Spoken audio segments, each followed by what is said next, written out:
This channel does not promote any violent, harmful, or illegal activities. All content provided by this channel is meant for an educational purpose only. Jadavpur বিশ্ববিদ্যালয়ের সাংবাদিকতা বিভাগে তালা ঝুলিয়েছে পড়ুয়ারা।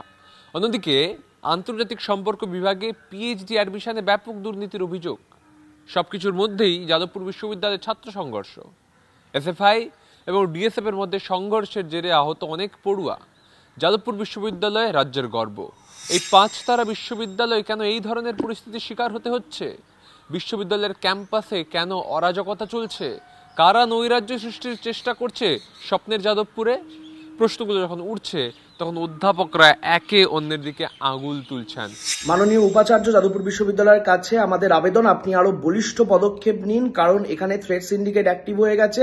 ইতিমধ্যেই এই শান্তন চট্টোপাধ্যায়দের বাঁচাতে জুটা যাদবপুর ইউনিভার্সিটি টিচার্স অ্যাসোসিয়েশন হুমকি দিচ্ছে কন্ট্রোলারকে, এবং আপনি আরো বলিষ্ঠ পদক্ষেপ নিয়ে এর চূড়াহা তাড়াতাড়ি করুন। 6 থেকে 7 দিনে মিনিমাম ওনার সাথে কোনো মুখোমুখি না দেখা হয়েছে, না ফোনে কথা হয়েছে। সাধারণভাবে ওনার সাথে আমার এমনিতেই খুব কম কথা হয় বা খুব কম দেখা হয়। যারা করছে দেখবেন তাদের সাথে বিশ্ববিদ্যালয়ের যে মূল স্রোতের পড়াশোনা, গবেষণা, যার জন্য বিশ্ববিদ্যালয়ের নাম, তার কোনো যোগাযোগ নেই। তো আমরাও চাই স্বচ্ছ নিরপেক্ষ তদন্ত, কিন্তু কারা ভয় পাচ্ছে আমরা জানি না। যে তদন্ত প্রক্রিয়ায় যারা সম্মানীয় অতিথি তাদেরকে অসম্মান করা হচ্ছে এবং তারা যাতে কন্টিনিউ করতে না পারে তার চেষ্টা করা হচ্ছে। তাহলে কি কেউ ভয় পাচ্ছে এই তদন্তের জন্য?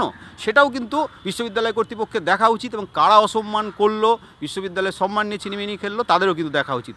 প্রত্যেককে দায়িত্বশীল হওয়া দরকার। এতদিন আমরা তো যাদবপুরের ছাত্র ছিলাম, গবেষক ছিলাম, এখন পড়াচ্ছি। দীর্ঘদিন ধরে আমি কখনো এরকম অবনতি যাদবপুরে দেখিনি। দুটো দিকেই আমি বলছি, জার্নালিজম বিভাগে যেটা হয়েছে সেটা কখনো বাঞ্ছনীয় নয়। করোনার প্রবাহ পরে তার একটা রিপারকেশন থাকতে পারে, কিন্তু প্রাথমিকভাবে শিক্ষকরা কি তাদের কাজ করেছেন, এটা একটা বড় প্রশ্ন। কারণ এরকমভাবে যদি তদন্তের পর এটা প্রমাণিত হয় যে খাতা না দেখে নম্বর দেওয়া হয়েছে, সাদা খাতা জমা দেওয়া হয়েছে, কোনো সই নেই ওপরে, এটা তো breach of trust towards the student.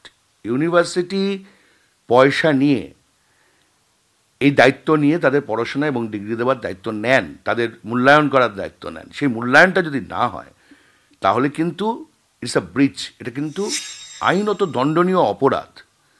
আমি জানি না কেন কিছু সংখ্যক মানুষ এখনো তাদের বাঁচানোর চেষ্টা করছে। স্বাভাবিকভাবেই যাদবপুর বিশ্ববিদ্যালয়ে কর্মকাণ্ড ব্যাহত হচ্ছে এবং পড়ুয়ারা তালা ঝুলিয়ে দেওয়ায় মাস কমিউনিকেশন ডিপার্টমেন্টে অচলাবস্থা শুরু হয়েছে। ক্যামেরায় মাখনের সঙ্গে সুমন, টিভি9 বাংলা, যাদবপুর, কলকাতা।